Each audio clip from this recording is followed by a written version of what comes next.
Nous avons réuni Orly et le calligraphe Brody Neuenschwander pour retracer la route sinueuse par laquelle les hiéroglyphes de Sérabide sont devenus les lettres familières que nous utilisons tous les jours. Les Cananéens ont pris les hiéroglyphes qui avaient du sens pour eux. Puis, ils ont vu la tête du taureau. Ils pouvaient immédiatement s'y rapporter parce que c'était la tête de leur propre dieu, Baal. Je vois. Mais dans leur dialecte sémitique, l'animal était appelé Alouf, Alf ou Alif. Donc ils regardent ce taureau et disent « Alouf » à la place du mot égyptien. Oui, ils le disent dans leur propre langue et ils ont décidé que cela représenterait le son A. Ils l'ont simplifié, j'imagine, en seulement 2 coups de pinceau. C'est ça.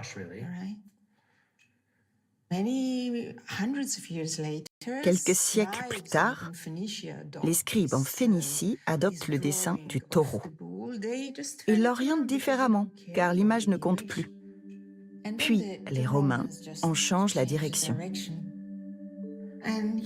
Ainsi, vous arrivez au A latin. Ce que vous avez ici est en fait le hiéroglyphe égyptien du taureau qui dort pour toujours dans la lettre A. Parce que ce n'est que le taureau tourné sur ses cornes. Vous voyez? Au final, presque toutes les lettres de l'alphabet latin sont dérivées des hiéroglyphes que les Cananéens de Sérabide ont choisis pour représenter les sons de leur langue. Le signe égyptien du rectangle ouvert, qui représente la maison, a été raccourci par les Grecs et inversé par les Romains pour créer la lettre B.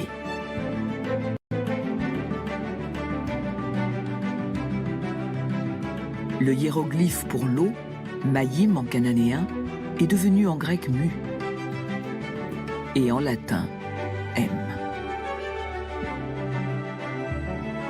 Il y avait 2 signes égyptiens pour représenter les serpents. Cela est devenu en grec nu et N en latin.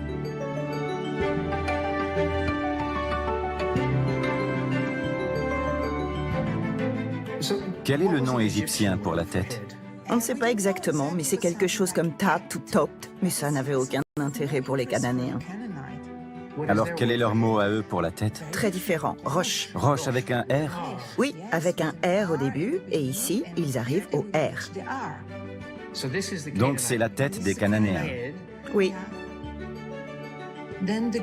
Puis les Grecs rendent la représentation de la tête plus abstraite, même si on peut encore en deviner le profil. Les Romains ont tout retourné, systématiquement. Tout est dans la même direction. Mais cela fait des siècles et des siècles que nous ne voyons plus d'images là-dedans. Et je ne pense pas que quiconque saurait que derrière cette lettre se cache le profil d'une tête. Oui, de nouveau, le hiéroglyphe égyptien se cache dans le R.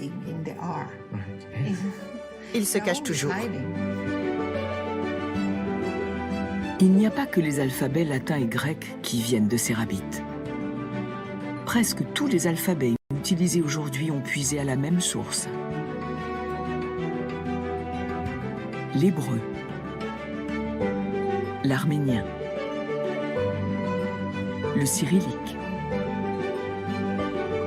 le tibétain, le devanagari, le gujarati. La connexion entre ces alphabets ne saute pas aux yeux, mais elle est bien réelle.